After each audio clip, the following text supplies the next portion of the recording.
All right, welcome to episode 3 of Birdies and Brews, the post Ryder Cup 2025 referendum, the Keegan Bradley episode. Coop, we have a lot to talk about, but most importantly, what are we drinking on this fine Tuesday night? So we are going back to the Pacific Coast. Got the bottle this time. These are the good luck beers. I had a couple of them before the NC State game and they won, so we're gonna drink them now before the Sanderson. Okay, that's hey, you gotta stick with what's working. I went back to the the Valero gas station, Coors Light. The mountains tend to stay blue, so we're rolling with it. So we have a lot to talk about since we last got together last Tuesday. Obviously, we're going to get to the Sanderson. We'll start with the important thing. We have a YouTube channel now. Subscribe to the channel. Remember to like the podcast, follow, all that good stuff. It's going to help us grow our channel. But we're going to start with the Ryder Cup. So we're going to get started. We're both going to do a quick segment here, a little around the horn, a quick 2-minute summary of the week that was. So we're going to try to hit on all the high points. You can do a quick summary. So you can lead us off, good sir. All right. So for the Ryder Cup, my immediate thoughts were just how bad the U.S. was on Friday and Saturday. They couldn't do anything. They were losing just about every single foursome, 4-ball pairing. And Keegan didn't really switch anything up, which I thought was surprising. He pretty much ran out the same pairings both days. The one that really stuck out to me was he sent Morikawa English out there after losing 5-4 on Friday, and they did it again on Saturday and lost badly again. I thought that was a mistake. But then they did make a furious charge on Sunday. We had Europe, so it was a little bit of a sweat there at the end as Europe. I think once the U.S. started making a few putts there at the end, or the first couple pairings, Young and Thomas made those putts, the pressure got put on Europe, and they started to fold a little bit. Ludwig picked up a big win for them against Patrick Cantlay, and then a couple ties there, and they were able to get across the finish line. But it made for some entertaining golf Sunday. I didn't think we were going to get that. I thought it was going to be a blowout over in the first couple of groups, but was happy for that and really enjoyed watching on Sunday. Yeah, no, I agree with a lot with what you said. I thought going into the Ryder Cup that it was going to be interesting to see how Keegan fared up against Luke Donald. I thought that reared its ugly head in the matchups. I thought Luke Donald put on a clinic in the matchups. I thought Keegan was badly outclassed there. You hit on that. I thought the course setup this has been widely debated. I thought this was just a huge cluster. I thought we turned this into a putting contest when you have the best players in the world and you mow the rough down, you slow the greens down, and you essentially make it so everybody could hit the ball, to 10 to 15 feet. You turn it into a putting contest. And, against the Europeans who tend to thrive in that setting in the Ryder Cup, I think that's rolling the dice, and it's playing a dangerous game, and it's one that we lost. And considering it was on American soil, like you said, Friday and Saturday was really an all-time ass kicking. We made it interesting, especially on an NFL Sunday. You got to give props to the U.S. for coming back, but yeah, when you look at the putting stats, it was pretty incredible to see. I think at one time Europe, 9 out of the top 10 were Europeans in the strokes game putting. So yeah, it just speaks to how well they putted and really just kind of outclassed us from the start. Yeah, I think too, I don't know if it was the pressure or what, but even Scotty didn't look like Scotty on Friday and Saturday. I mean, he hit that shot, was it on 18 of the foursomes? It was just one of the worst shots Scotty's probably hit on tour in years. Came up short, well to the right. He didn't really follow through at all. It was very odd looking, and I don't know what got to them, but they did not look like the same golfers Friday and Saturday. Yeah, it's a great point. So why, when you think about it, like in our kind of generation, like we have Tiger, Phil, Scotty. I think you can't really debate. Those are the top 3 American golfers in the past 20 years. Each of them have, super average to subpar Ryder Cup records. It's interesting why that is. I think Tiger, when you look at like the 4-ball, probably tough to pair him with someone. I mean, that's a pretty tough pairing. Mm-hmm. Phil, I would think that'd be an easier pairing. And Scotty, just I don't know. It's interesting how the U.S. guys seem to struggle, where the European guys relish in that moment, where they seem to live for that moment. So it's just interesting, kind of the contrast between the two. Yeah, I don't know what it is, but you're right. The Europes really thrive in those. I remember 2 years ago in Rome, they really thrived in it as well. The Lowry McElroy pairing is really good for Europe. The Fleetwood McElroy pairings were really good, and they just ran them back. They were pretty much the same in Rome versus at Bethpage last week. And I know this week Keegan tried to pair Scotty with Russell Henley, who's apparently a good friend of his, and it didn't help either. They were poor again in those pairings, and they're better in the singles, but not when they're playing as teams for some reason. Yeah, no, all good points. We're going to transition to segment 2. So this is the fun one, where we were right. So we had a long segment last week, broke down player on player. I thought we made a pretty compelling case why Europe was. I thought we thought the teams were pretty equal. So when Europe was plus 175, I thought that was pretty much a no-brainer. And Europe was plus 175 for 6 months going into the event. Friday and Saturday, it looked like Europe was the much better team, but I think we looked right there. We were also on Cam Young, the top rookie. We were close on Rory as the top points getter. That went to Tommy Fleetwood, and you could speak to the DK lineup since, that was all you last week driving that. Yeah, so the lineup we put together last week, we put it into the $5 single entry GPP tournament, and we came in 6th place and made $200 on that. So a nice, 40-1 return on that lineup. So great lineup all around. Pretty good start for the show, I would say. We'll get in another $5 entry on the Sanderson later in the show. So where we were wrong, I took a flyer on Fitz, 40-1 top points getter. That went down when we filmed the show last week to 30-1. I thought Fitz played well, but didn't get the 5 sessions. Fleetwood obviously was just in God mode all week. Rory, outside of that Scotty match where it was kind of a pillow fight, played really well. So they were both just on another level. And I'm going to turn this one over to you. This was probably the most contested pick of the show last week, where Florida State minus 6.5 against the Wahoos. Yeah, so anybody who's listened to this podcast last week, hopefully you followed our golf advice and not our college football advice, because we did not do well in the college football picks. Florida State minus 6.5 was a loser. It was a great game, though. I don't know if you watched it at all, but UVA played really well, and that Florida State player bobbled the ball for about 12 yards and before he caught it out of bounds in overtime, and ended up being the real last chance Florida State had there. And then I told you about Virginia Tech to take NC State minus 10.5, and Virginia Tech won that game outright. I did not see that coming, but I will not argue with it. Just happy they got the W there. Yeah, any type of momentum is good after the pry firing, for sure. Yeah, they look like a different team now, so maybe it definitely was the right move to fire him. And I don't know how good they'll do this year, but it's just nice to get a win, because for a while there I thought we were looking at a 1-11 season. So nice to get the 2. Yeah, getting boat raced by Old Dominion is never a good feeling. Yeah, I mean the second half of Vanderbilt to the first half of ODU, they were outscored by 62-0. So could have been a very long season if that continued. 100%. Okay, moving on to grading the captains. This should be a fun one. So we're going to start with Keegan. I don't know. This is an interesting one for me. I don't necessarily think he was put in the fairest position, because I think he should have been on the team. So I don't really think he was in a fair fight against Luke Donald, who was prepping for this for the past 2 years. So I kind of feel for him. Where I'm going to be hard on him is I don't think he listened to the data. When you look at Harris English and Colin Morikawa, they were the 132nd out of 132nd. That's right, folks. Dead last in the data golf projections for the 4-ball. That's bad. And he ran that out 2 days in a row. Not sure what we're going off of. If you're not listening to the data, are we just going off of vibes? Are we just, how we're feeling that morning? Not sure what the plan is there. So I'll probably give Keegan a C-. Also not sure if we're going to mow the course down why we're picking guys, captains picks that don't necessarily fit the course.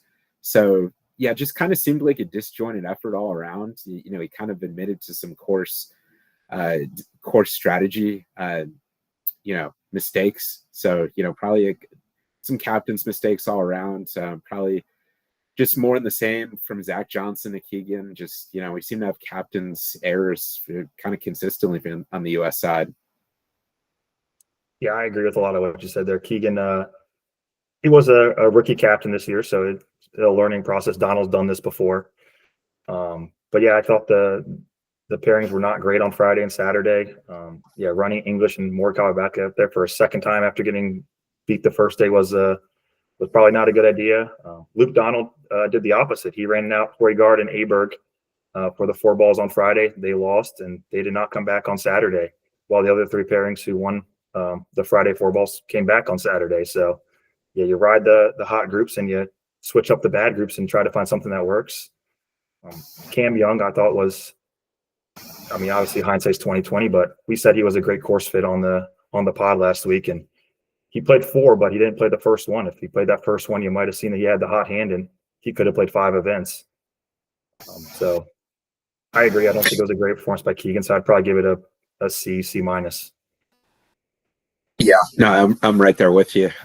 Luke Donald, I'd probably give him an A. I don't really see, he stuck with the same 4 ball pairings Friday and Saturday. He didn't make any, it kind of forced Keegan's hand to adjust, and Keegan didn't. So he kind of, hey, this is working. I'm going to run this back out.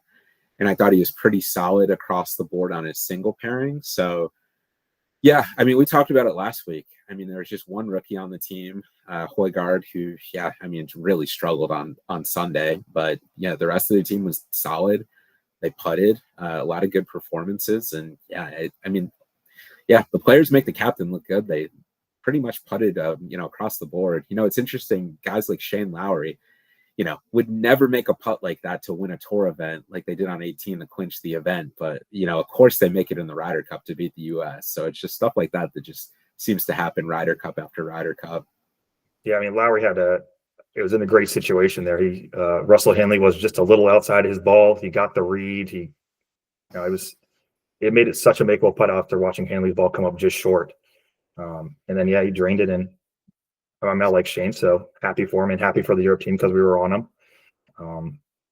They add a little fire to the Ryder Cup in 2 years. Yeah, completely agree. We touched on the course setup a little bit earlier, but I was listening to Andy Lack, who gets into a lot of course design, kind of analytics in that front, and was saying that he was pretty confident that if Bethpage played it as a 72-hole stroke event, the winning score would have been around 30 under par. So that would have put it somewhere like the Mexico Open. So, I know that the Mexico Open has a place deep in our hearts, but that would have played somewhere as the easiest tour event in the past few years. So kind of to, what we were talking about, if Keegan knew the course was going to play that easy, why is he not running Cam out there 5 times when Cam is, in the best form on the team and, is the prototype for that type of course fit? So yeah, just, more questions the more you get into some of the course setup versus some of the decisions. Yeah, I don't know why they would have set it up that way. Bethpage is obviously notorious for how difficult it is, and to really, neuter it and not allow those it to show its teeth at all kind of defeats the purpose. When we saw the PGA Championship there in 2019, the winning score was -8. So obviously they can make it tough for even the best players in the world, but they decided not to do that this time. I don't know if they thought it was going to be an advantage to the Americans to do it that. If that's what they thought, they were very wrong, because Europe looked fantastic on that course setup. Yeah, completely agree. Now, I know this is a talking point. You wanted to bring up the envelope rule. I'll let you kind of kick this one off.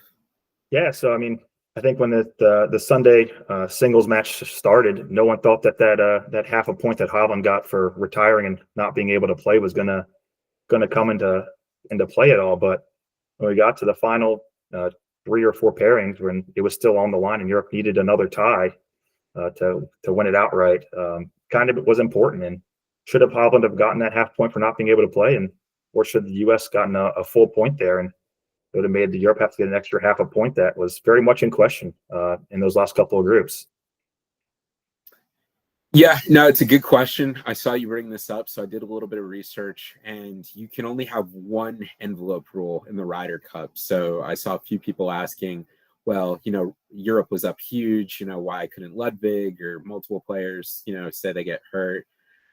You can only do this envelope rule once. So, even with the big lead, it would have just been Victor, but it's a good question.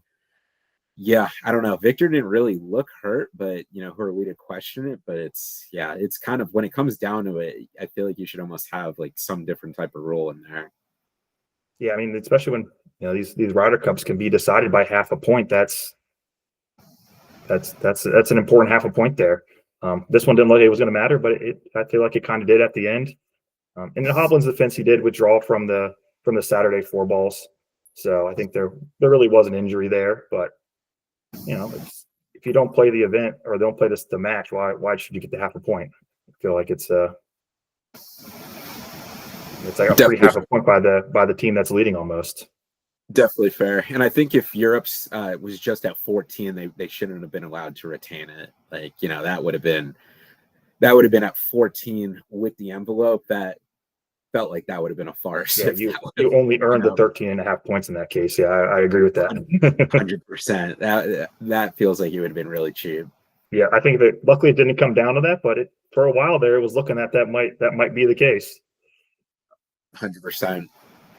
All right, we got a new segment this week. It's called the Take Quake. So we're each going to bring probably our most wild take or opinion that we could think based on what happened in the previous week. So I'm going to give some props to Ross on this one. We were texting back and forth, and he was like, "Can you imagine a Ryder Cup at Augusta?" And I looked at the message for probably 30 seconds or so, and I was just processing. I was like, "Could you imagine a back nine at Augusta with the Ryder Cup? Like, can you imagine those holes? Some of those pillow fight holes we just watched at Bethpage that were completely neutered, and watching them at Augusta with some teeth." Coming down the stretch. I mean, how great that would be. What are your thoughts there? I know the members would never allow it, but yeah, I think that would be a great idea for the Ryder Cup. Augusta is just such a special place in all golf fans' hearts. It's also a unique place too. Like, there are no phones out there. I think it just makes for a better viewing experience. Like, every fan there is locked in on every single shot. I would love to see it. It's such an iconic course. Why not have one of the biggest golf events in the world take place there? It's something unique to the United States that we could put on. It'd be a great show. But yeah, I agree. Unfortunately, I don't think it would ever happen, but I love the idea. And also thinking back to when Dustin Johnson won in the COVID year, they played in the fall, and it just wasn't the same golf course. Like, he completely destroyed that place. Yeah, I know they shut it down in like the summer too. So I don't know when it reopens, but it might not even be open in September for even the members to play. So it takes a while to get that course into that great shape we see every April. Yeah, no, that's a great point. And the second part of my take quake is I was just kind of looking at some of the futures boards. Always important to look at your futures boards out there. Cam Young, and this is a public service announcement, Cam Young currently at Augusta right now is 55-1. And that's obviously a short field, and he's 80-1 at the PGA. We're talking about a man now that is, we're going into October. He's on about a 3-month heater. I think those numbers are great. I feel like those are just going to come down. He's kind of just parlayed his form from almost winning in Canada to winning in Wyndham to playing great throughout the playoffs to catapulting to the Tour Championship, now into the Ryder Cup. Obviously, he's probably not going to play much in this fall swing, but if he can, continue that form in the wraparound, I think that's a ton of value. I think he's had some good history at Augusta, so I love both of those numbers. Yeah, I would agree with that. I think it's a course that he's a great fit for, and also Augusta's the one major where it's not a full field event. We usually only have 90 some golfers in there. A lot of them are former winners too, so they're not, they're past their primes, and they're just there as the because they have a lifetime invitation. So I think that'd be a great first major for him to win. Yeah, he's had 2 top 10s in the Masters in 3 starts. So yeah, I think that's a ton of value. Any take quick from you, Coop, on the week? Anything is fair game. I think the one take I had while I was watching the Ryder Cup on Sunday was, what if this thing ended in a tie? If it was 14-14, and Europe just gets to retain the cup, I feel like that's kind of an anticlimactic way to end it. So I'll say have the captains duel it out in the playoff. Let me see Luke Donald versus Keegan Bradley and the rest of the U.S. and the Europe teams behind their captains playing a singles match. It wouldn't, maybe not even 18 holes, but go 3, go 6, 9 holes, whatever it would take. I think that would make for some exciting TV if the Ryder Cup ever ended 14-14. Well, I like that. I mean, the U.S. would be. What do you think the odds would be there in a playoff? Minus 400. That's kind of a mismatch with Keegan versus Luke Donald there, but kind of would incentivize each team to, maybe pick younger captains as well, guys who could, if it came down to that, they needed to play, would be a good match against each other. Yeah, no, I like that. That's a good one. Okay, well, I think that's all we had on the Ryder Cup. I thought it was really, I don't know, if you would have asked me Saturday night to record this, I think it would have been a lot more scathing, but it was a good comeback. So, it was, in its entirety an entertaining Ryder Cup. So if you're ready, let's kick it over to the Sanderson Farms, what everybody's here for. The start of the fall stretch. Good opportunity to make some money here, in my opinion. Yeah, I agree. Also, any event without Scotty in it is a good event to make money at this point, because he is so hard to beat in these events right now. So when he's not in them, I think you can look further down the board and find some value. Definitely agree. Dodging Scotty is that's step one. And our travels will take us to the Country Club of Jackson in Jackson, Mississippi. Par 72, 7,461 yards, Bermuda greens, low scoring abound. Course kind of stats: it's the 13th in strokes gains approach and 8th in strokes gained putting in terms of success, meaning that if you hit the ball close from the fairway and you make putts, you're probably going to win. Bermuda greens, hitting the fairways is the least important in this event on tour for success, meaning if you don't hit the fairways, it really doesn't hurt you. And it generally turns into a putting contest. The ball generally sits up in the rough. So that's all I got there. Par 72. So now that we're in Mississippi, we're gonna rate Mississippi golf, Coop. I've driven through Mississippi. I've never golfed in Mississippi. So we prior to the show, we're doing a little bit of research. Not a lot here. I kind of wanted to give it an NA, but I'm going to give it a D because I do not know any of these golf courses, and I feel like I know a lot of golf courses. So I'm going to be the Russian judge. I'm going to go with a D here. Yeah, I was doing my research too on Mississippi golf courses, and didn't recognize any of them.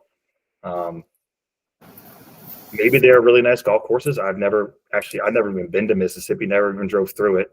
But if they do have some nice golf courses there, they need to advertise them better, because the word is not getting out to the public, and we do not know about them. They do host one PGA event, so the Country Club of Jackson is on the list of courses I know, but that's the only one. So I'll give it a D as well, just because the lack of advertisement on their courses has left me in the dark on golf courses in Mississippi. Yeah, pretty barren after what we've had the last few weeks. So that will take us into the betting board here. So we're going to start off 30 and under, like you said.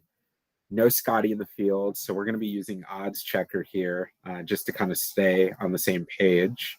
I'm going to start out with I'm going to kind of work through the board here. I'm going to start out with Michael Thorbjørnsen, obviously young star on tour.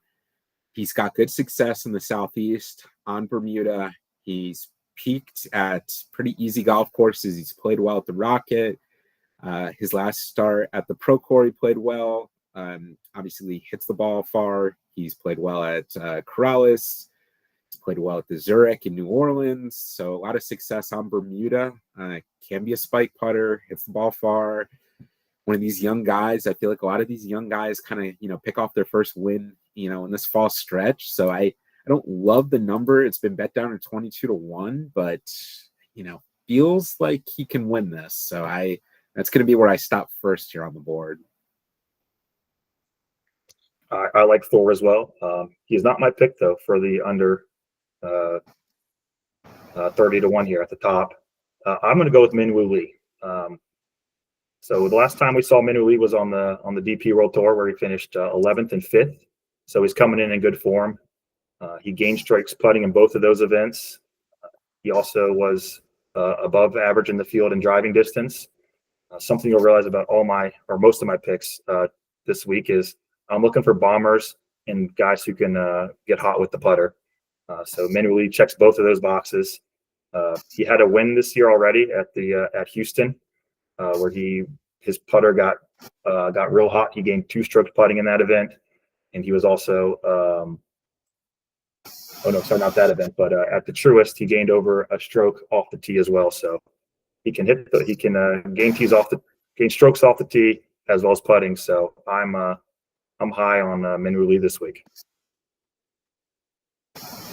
Yeah, no, I like that play. Kind of going under the radar a little bit. He beat Scotty at Houston. Yeah, I was on him at that Houston event. So yeah, he could definitely spike. And I don't feel like this is a course that you need to be precise with your irons, which is always Min-Woo's weak spot. So yeah, I do like that play.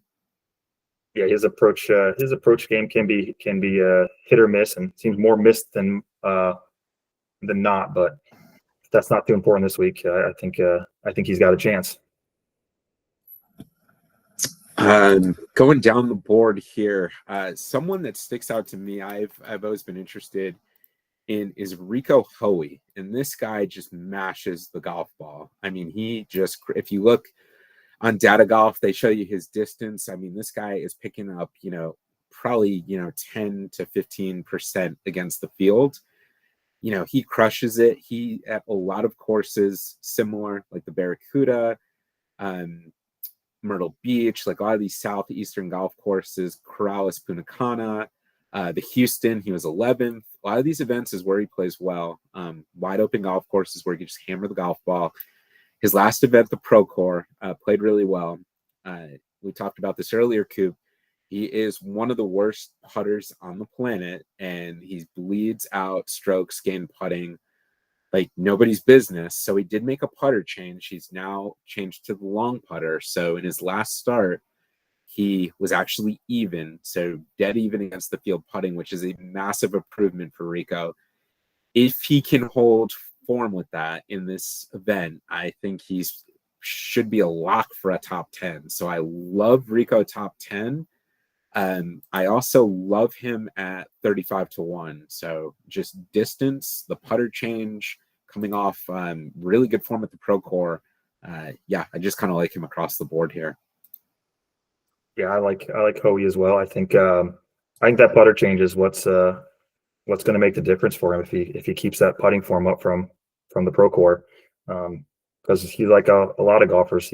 He's great from tee to around the green, but once he gets on the green, he struggles. So if he can get that to just tour average, I think that would be a huge win for him. And if we can get on him early before the rest of the public notices, we can get some good numbers on him. So for my first one, between 30 and 75 is I'm going to go with Cam Champ. This one is more of we're just looking for a guy who hits the ball a long ways, and nobody hits it farther than Cam Champ because his form coming in here is not great. His last event, he missed the cut at the Pro Tour. He had a T28 at the 3M and a missed cut at the Barracuda. So the form is not great, but he hits the ball far. He also won this event in 2019, so he's familiar with the course. and I think he can spike again and win here this week. The best number I saw on him was 45 to 1. So I will happily take that with how far he hits it, and we've seen him get hot with the putter as well. So I think he can do it again this week.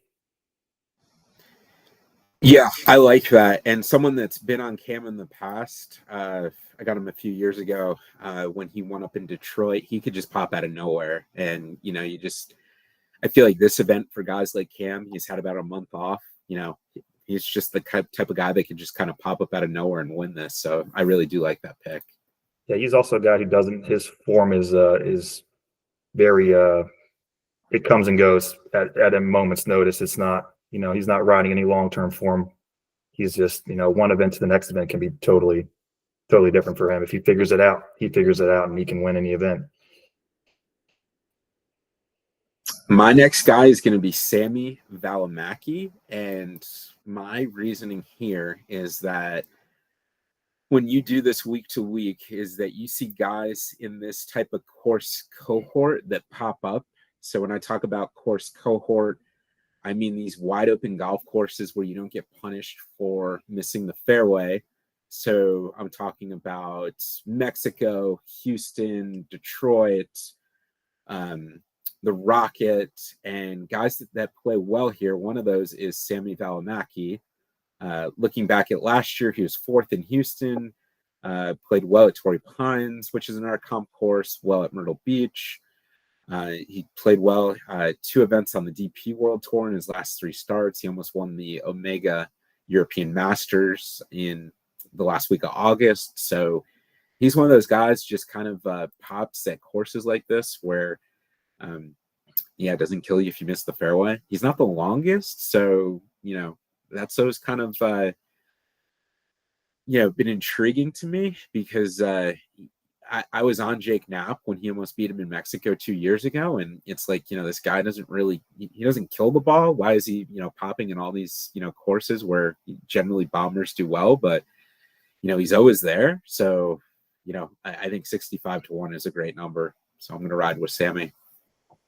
Yeah, I think that's a good pick as well. He is one of the better putters on the DP World Tour. So if he can carry that over and to this putting contest, I think he's going to have a good finish as well. So my next pick will be Nicholas Norgard. Best number I see on him is 66 to 1. And this once again is a guy who he hits the ball a long ways, and he's a really good putter. So his last time out, we saw him in the DP World Tour. He finished tied for 14th at the FedEx Open de France, where he gained strokes putting and off the tee. He's also done this before on the PGA Tour as well. He had a tie for 5th at the Myrtle Beach Classic, where he gained strokes putting and off the tee, where it's also a Bermuda greens there. So he has some history of putting on Bermuda greens. And I think at 66 to 1, he's flying a little bit under the radar, being primarily a DP World Tour player, but I think he can do it at the Country Club of Jackson as well here.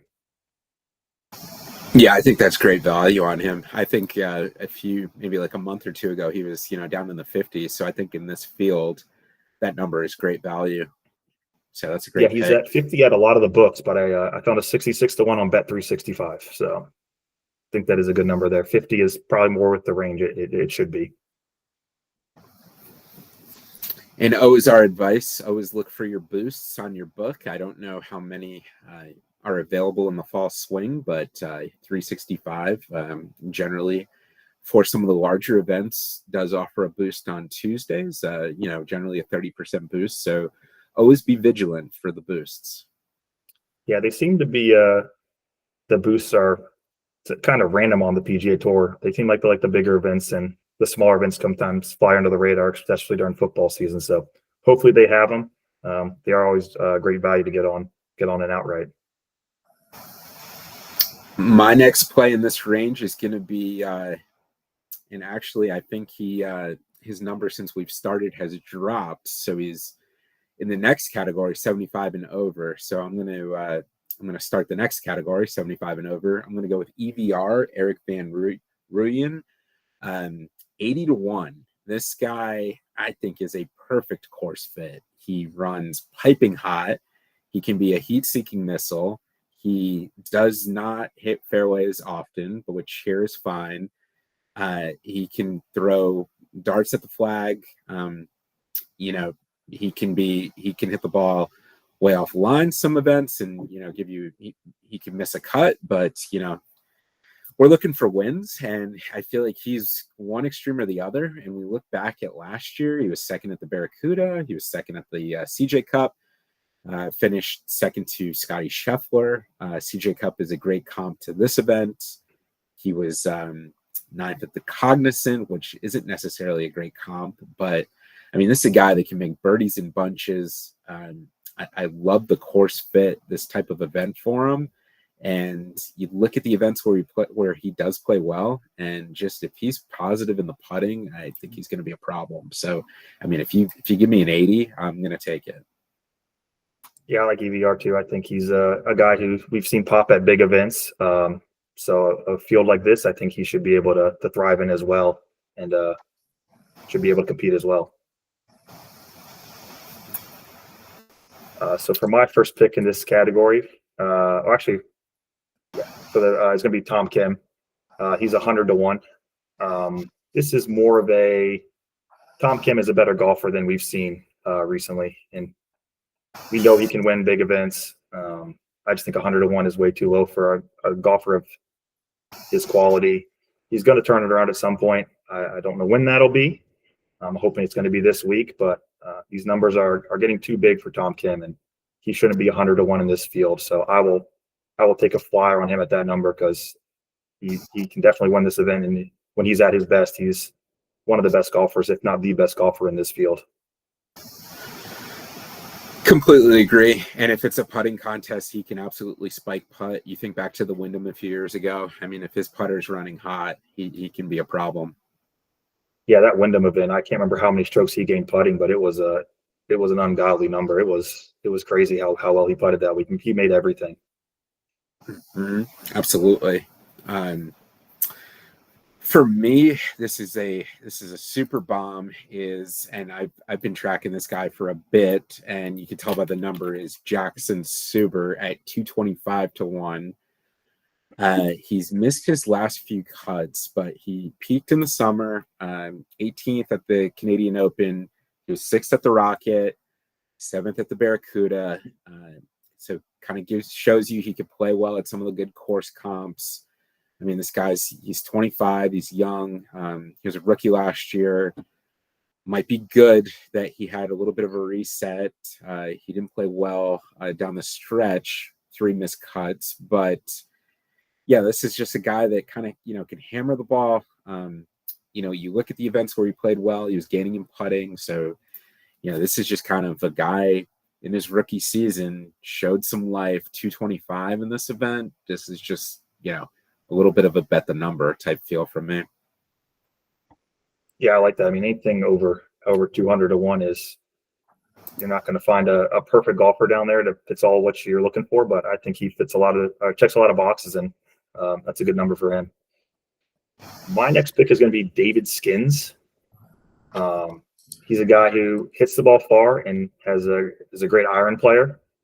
Doesn't quite have the putting that I was looking for this week, but as I just said, at his numbers, you're not going to find guys who check all the boxes. And putting is also one of the things that's highly variable. He could come out and have a spike week that he's never had before. It happens for these golfers sometimes. While the driving and iron play is more consistent for these guys. I like his distance, and I like his approach play this week. And 110 to 1 is a good number for him. 3 top 10s in his last 8 events too. I mean, that's for that number. That's pretty impressive. Yeah, he's played well in the Barracuda, the ISCO, and the RBC Canadian. So those are, especially the RBC Canadian, that's usually a higher quality event than this is. So if you can do that there's no reason you can't do it in this field. Yeah, absolutely. And I mean, he didn't really spike in any category. It was pretty complete. So yeah, I mean, it's not like he's relying on one asset of his game. So I do like that pick. And then, do you have any more in this category? Or I'm going to take my next one as well. Yeah, I think you could go with your last one. I'm Okay. gonna see if I have any more commentary here down the board. Okay. This is my last play here is going to be Trevor Cone at 175. This might be more of a homer play than anything else, but a Virginia Tech golfer who hits the ball a long ways. So I feel like he's a good fit for this course. Um, he's finished 14th at the ISCO recently. He's made his last 5 cuts. So somebody at 175 who can hit the ball a long ways. He's making cuts. He's had a couple good putting events as well. At the Wyndham, he gained almost a stroke putting. I'll take a flyer on that at 175 to 1 and ride the Hokie this week. Yeah, I like that play. One that sticks out to me that we talked about before the show was Thirsty Lawrence won an event 3 starts ago at 125 to 1, but it's really giving away strokes putting. So yeah, I really don't love a lot of these bombs. So it's gonna probably be a pretty short card for me. Yeah, I'll have a few plays over on the Alfred Dunhill Links, but I think you have a few matchups you wanted to tout as well. Yeah, so I just scrolling through the matchups today. I found 3 that were interesting to me. I'll go through them pretty quick here. Garrick Higo versus Jacob Bridgman. Higo hits the ball a long ways, and he is a great putter. So I feel like he's a great course fit for this week. So I will take him at -110 versus Jacob Bridgman. Jesper Svensson versus Benny On, also at -110. Jesper Svensson, he hits the ball a long ways as well. And this is more just I'm fading Ben On. He has not been the Ben On that we know recently. He's really struggled recently. So I'll take a matchup against him with Jesper Svensson. And then Mackenzie Hughes over Matt Wallace at -110 as well. Mackenzie Hughes, he's coming in on good form. And then Matt Wallace is more the reason why I'm picking Hughes here. Matt Wallace on Data Golf is one of the worst course fits for this course this week. So I'll take a chance on Matt Wallace just not being a good course fit for this and try to win a matchup against him. Yeah, no, those are good picks. I mean, Higo, I think, really stands out how far he hits the ball. Svensson got hot in the middle of last summer around the Open Championship. And yeah, I like the Mac Hughes play. Yeah, all good stuff there. I have 2 plays for the DP. Do you have any just before I kick these off? I think I am. I'm out on the DP World Tour this week, so I'll talk to your 2. Okay, so the DP is going to be, they're playing the Alfred Dunhill Links. So they play 3 courses. They play St. Andrews, 2 events there, and then they play Carnoustie and Coop. Do you know the other off the top of your head? I want to say, is it Portrush? Yes, it is Portrush. So that's the other one. So they play three courses there. Obviously 2 at St. Andrews. You're gonna favor guys that hit the ball a long way. I will kind of keep this short. Going down the board, we were both on this guy at the Open Championship. Christopher Ryder. He is at 35 to 1. His form, he played well at the Open, T30th. He's had 3 top 10s since then at the Nexo, at the Danish Golf Championship, and then at the France, the FedEx Open Day France, just a week and a half ago. So he's got good form, hits the ball ways. I don't love that number because you got a lot of these Ryder Cup guys, but I do feel like he's a pretty good course fit because you're going to get 2 rounds at St. Andrews.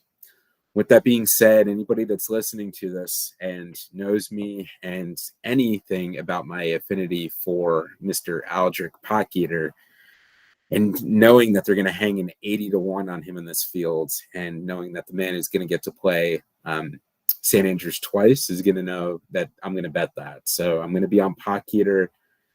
He's my favorite golfer. I owe him a lot for winning for me last year. I'm a huge fan. I don't know a lot about he hasn't played much. He played in Memphis, played okay. He did make the playoffs. That's a terrible course fit for him, but I mean, he's going to unleash the driver a ton at St. Andrews. Carnoustie, not a great course fit, but I do feel like St. Andrews, all those drivable par fours, slower greens, not the hardest chipping areas, 80-1. I do feel like that's a play. So yeah, kind of short and sweet for me there, Coop. Yeah, I mean, I like both those plays. I've bet Riton a couple times this year. Unfortunately, I missed out on his win back in May at the Soudal, but he's got me a couple top fives. So he's given me some Sunday sweats, but hasn't quite closed it out recently. And then Potgieter is obviously just that driving distance is just. I think he's further than Cam Champ now on tour. I think he is the leader in driving distance. So I think it's a great fit if you get two at the old course in St. Andrews. Just got to make the cut to get that second round there. It's not going to be super. I mean, it's not going to be open conditions. It never is for this event. So it's not going to be super firm. So chipping's his weakness. So I 80-1. I love that. Yeah, I mean, if his driver's on, I mean, that 80-1 is way too high for him. So I think that's a good pick here. Especially, I think this event with so many guys from the Ryder Cup in it, I would fade most of those guys. I think it's mentally taxing to be in something that with that much pressure and that much build up to it, that these guys are probably due for a letdown. So I like taking somebody in this event who wasn't part of the Ryder Cup, and both those guys fit that profile. Completely agree. So that's all I got. I know we were going to talk DraftKings. We had fun with this last week. Any football games stick out to you for the weekend? I have not looked at the board too closely yet. I'll tell you what, I will not be throwing out any Virginia Tech advice this week.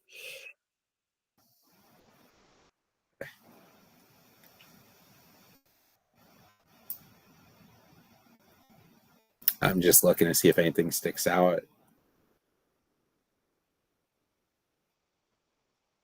FSU Miami is this week. Yeah, Miami given 4.5 on the road at Tallahassee. I mean, I think the most interesting one here is Clemson UNC. Those two teams are bad. Let me filter to the ACC. 13.5 for Clemson given Carolina. Yeah, I mean, UNC's looked really bad, but I don't know if Clemson can cover 14 against anybody. They can barely score 14 points. Is that going to be our show play? Are we riding with the Belichicks? I don't love it, but I don't either. I'm looking for something else. Yeah, let's go outside the ACC. Well, I thought Oklahoma State showed a little bit of, thinking of Aaron here, a little shout. I thought Oklahoma State showed a little bit of life on offense post Gundy last week. Getting 20 against Arizona. They scored 27 on Baylor after losing to Tulsa, so they showed a little bit of life. Arizona's 3-1.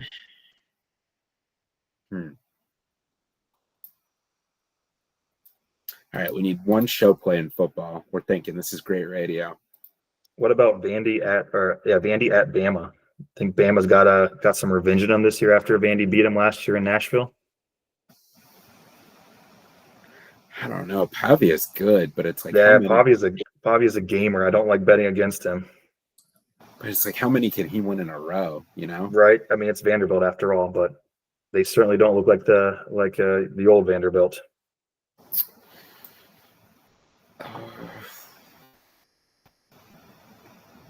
How about A&M giving Mississippi State 14.5?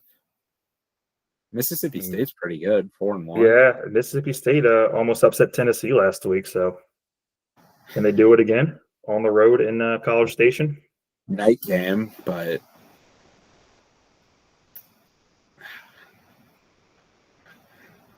I don't know. Do we fade Dabo? I mean, that feels like that's going to be a hard one to get on the tracks. Yeah, I mean, the other one I could do is I could maybe take Miami -4.5. Yeah, they're good. They're They're really really good. good, and I think FSU was exposed a little bit last week by UVA that their defense is not up to par, and I think Miami's got a better offense than UVA does. Okay, let's go with that. All right. Yeah, we're gonna ride. What's the line here? 4.5. Yep, that's what I'm seeing. Okay, so we're gonna take Miami. I've been very impressed with Carson Beck this year. I did not think he was that great of a quarterback at Georgia, but he looks surprisingly good this year at Miami. I know they're really good in the trenches too. Yeah. They are really good. So I think that leaves us with our last segment, DraftKings. Yeah, let me pull up the contest here. Are we gonna stick up with the $5? Yeah, I think we do the same contest again, and it worked out well for us last week, and see if we can produce similar results this week. Okay. Let me just kind of follow you here. Go.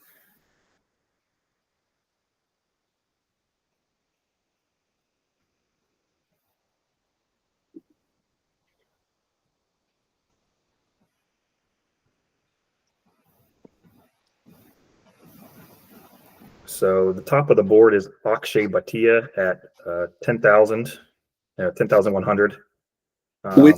Which one are you doing again? Sorry. You're good. The $5 PGA Tour 10K caddy, single entry. Got it. Okay. So I think we stay away from Bhatia unless you have any strong feelings toward that, and look more towards this 9,000 range for our first player.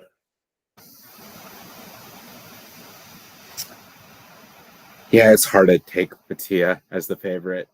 Yeah, could I see him playing really well? Sure, but I think he's the most consistent player in this field, but I don't think I feel comfortable taking him as the top price player.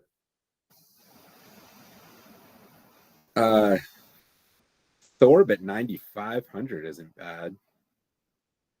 Yeah, I was kind of thinking you want to grab Thor, and then we can also grab Rico here at 9,000. Maybe try to get 2 9,000s in. Okay. See what that leaves us.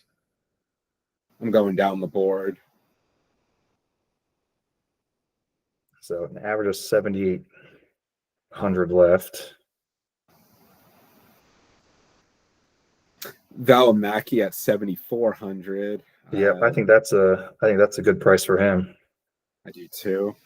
He should at least be top 30. EVR 7,200. Hisatune 7,200. Yeah, seeing if anybody else down the board here. Probably staying away from this range. I don't see much below 7,000.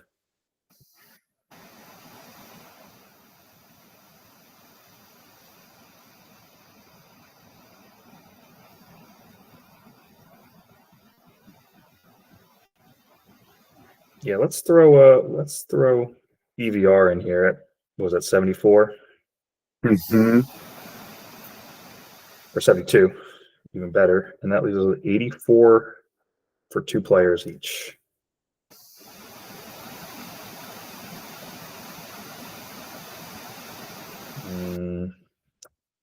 I mean, Higo at 82.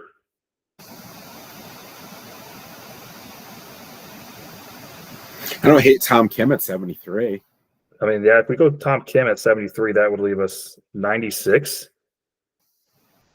I mean, get another top tier player here. Although Yeah. I don't like, we just missed out on Min Woo, but I don't love Rasmus after the Ryder Cup. Poston at 94. I don't think he's a great course fit here. Griot's been playing well.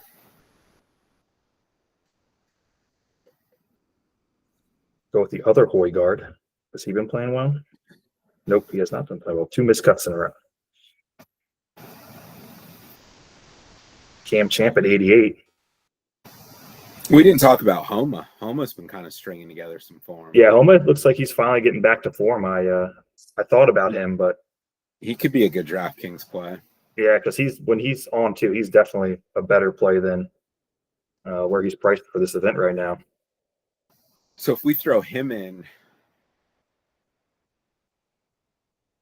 How much will we have left over? 1,200.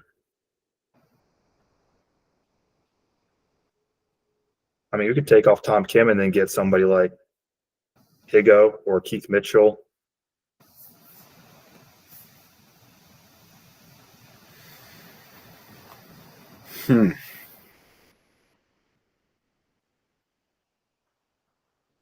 Be good for Mitchell if it was just round one. They have those. We could do it just a round one contest. I'll ride with you and Higo. I don't mind that. Okay, let's do Higo. And if you send that to me, I could put it in the description so everyone can see it. Yep. On the YouTube video. So yeah, I like that. That leaves us $300 left. So I think that's a good way to differentiate ourselves in these large pool events. Just leave some money on the table. So that leaves us with Higo, Rico, Max Homa, Thor, Valimaki, and EVR. Yeah, that's a good mix. That's guys that can win and will probably be in probably some safe picks to be in the top 20, Yeah, and getting guys to make the cuts is big in these events as well, just because they get 2 extra rounds. So I think a lot of these guys, they're the cut makers, so I think that helps us. Absolutely. Well, Mr. Coop, I appreciate you jumping on. It was fun breaking down the Ryder Cup. Yeah, we'll see what happens this week. We'll see if we'll jump on next week. Yeah, the fall is not the biggest in terms of events, but yeah, if it's worth jumping on, we'll do a recap and yeah, probably throw together some more bets and some more winning football picks and yeah, some more DK lineups. So yeah, hopefully just a winning football pick this week would be great. Yeah, that'd be really nice. I had the Giants knock me out of Survivor, which was lovely. So that really made my week.